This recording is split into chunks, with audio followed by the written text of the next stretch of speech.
Hi friends, welcome back to Manish for Life Sciences. In the last class we have studied about the general characteristics of kingdom Monera. Today we will study about the general characteristics of Protista. So come. Protista, this term is derived, this stands for pro means the Protista, the unicellular organisms. So then these are the general basic characters, based on that we will classify. So in the last one, in the Monera, what type of cell was there? They were prokaryotic. Now here some advancement happened. It is now eukaryotic. The cells are eukaryotic. So here evolution occur. The Monerans has been developed into eukaryotic. Their nucleus, they have a well-defined nucleus in their cell, and they will work with better efficiency. As far as the structural complexity, rest of the things are almost same. They are again unicellular, not multicellular. So it is the similar character, cellular. Cell wall may be present or may be it may be present or absent. The mode of nutrition, again it is variable. And genetic material, now again some development happened here. The genetic material is now double stranded. Earlier it was double stranded but circular. Now it is double stranded and linear, L-I-N-E-A-R. What is the meaning of double stranded and linear? See, earlier in Monerans the structure was like this. This is the double strand of the DNA and it was circular, but here it is linear and it has the two strands. So this is the meaning of double stranded and linear DNA. It has the DNA. Now habitat. Again they are all that bacteria, this Monerans were omnipresent. Everywhere they were present. Where you will not think, they are present. So habitat, here they are now aquatic, mostly aquatic in habitat. They are living in water. Examples are there, very common examples are there, like amoeba, paramecium,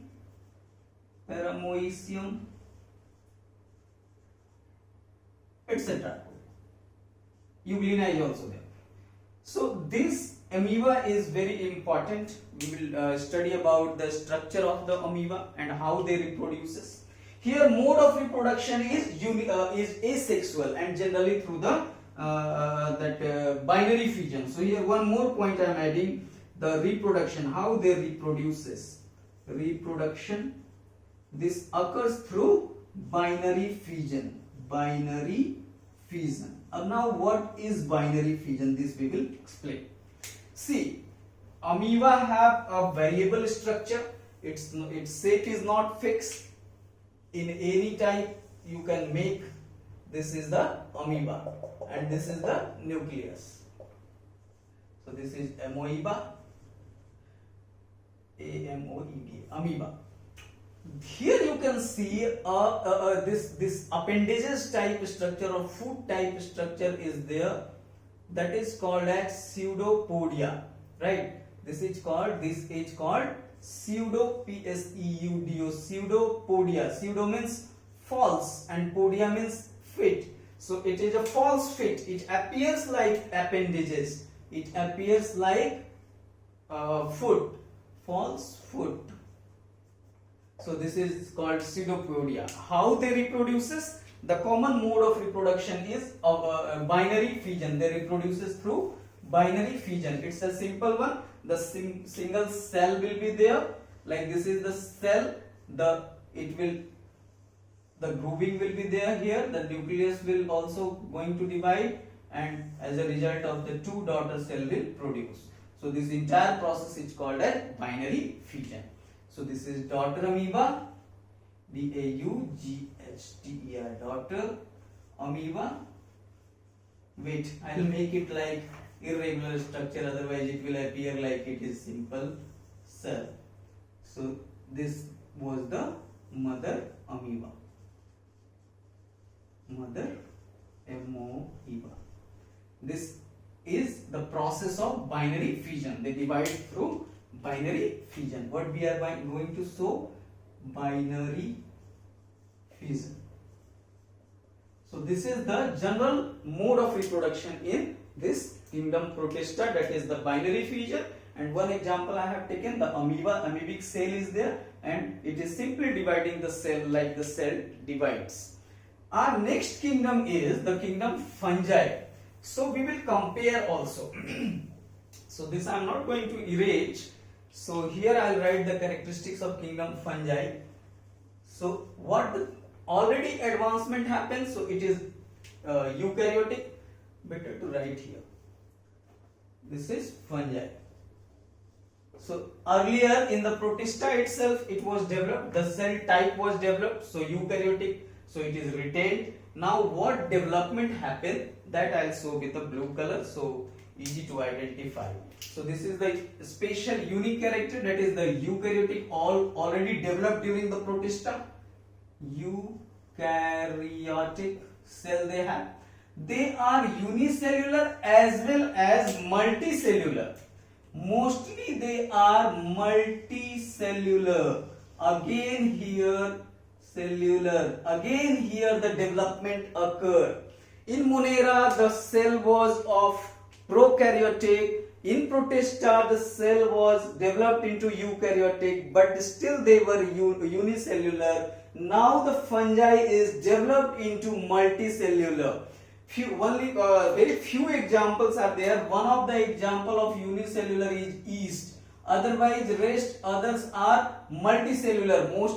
They are mostly multicellular. Again, cell wall, here again development happen. In Protista, may be present cell wall or not be present, but here cell wall is present and made up of chitin.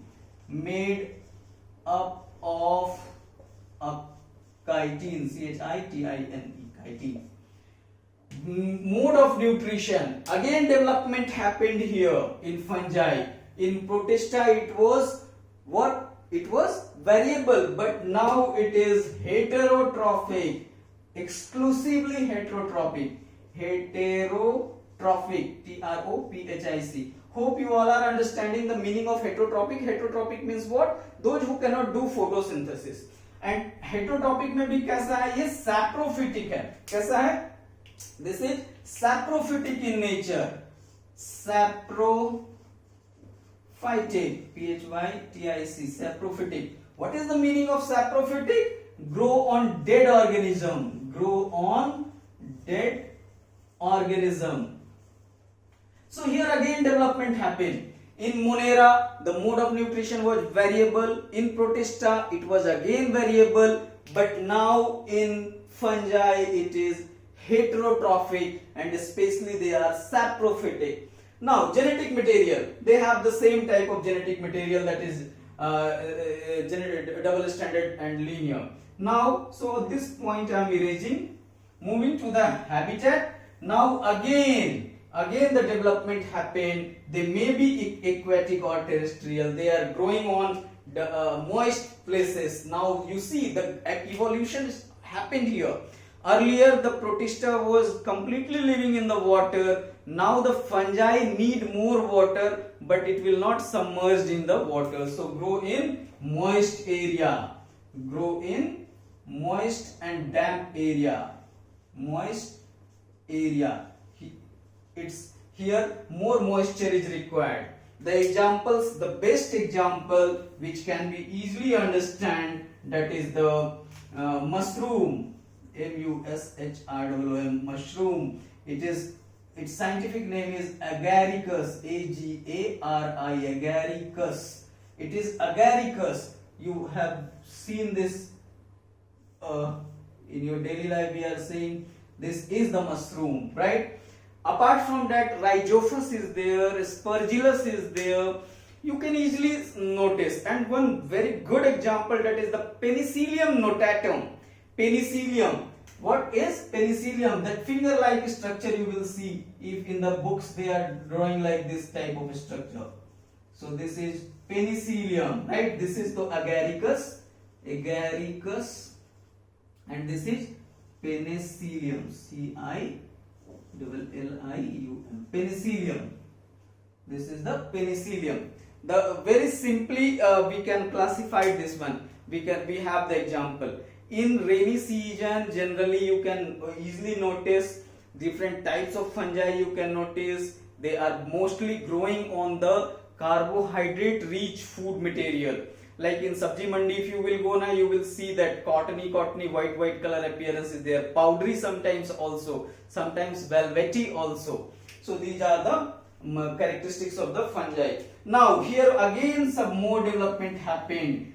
Since it is multicellular, so reproduction occurs through spores now. These are the spore producing, occurs through through spores. What is spores? Simple one, the powder type structure is there na. This is called spores. Here one thing I would like to clarify about the unicellular fungi, that is the yeast. This yeast have a special character. It is dividing through budding. It is dividing through reproduces through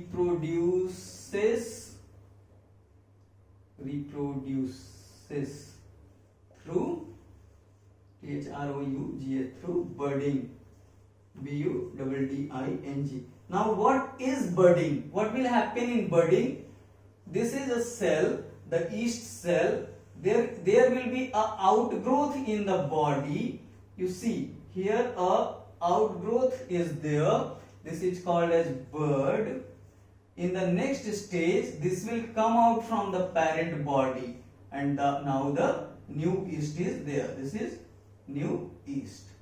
So this process is called, the entire process is called budding. This is the common mode of reproduction in yeast, right? This is the common mode of reproduction in yeast. So yeast is unicellular fungi. Please remember, they reproduces through budding. Rest others are reproducing through spores, and some are also having the sexual mode of reproduction. So that is different. We will study in separately for that, and this I'll make for the grade 11. Then I'll clarify we will go in further classification. So this is the kingdom fungi. Now the next part is this is the third one. Sorry, here I forgot to change it. This kingdom fungi. So hope this class you have understood, and in the next class we will study about the characteristics of kingdom Plantae. So now the more characters we will take, because here what development happened, already eukaryotic cells have been developed, already cell become multicellular. They now move from water to the moist area, to the moist land, and they are heterotrophic. So some other characteristics also we will study, and which makes a separate kingdom, that is called as kingdom Plantae. So thanks for watching. Please subscribe my channel and don't forget to press the bell icon so that you will get the notification first. Thank you.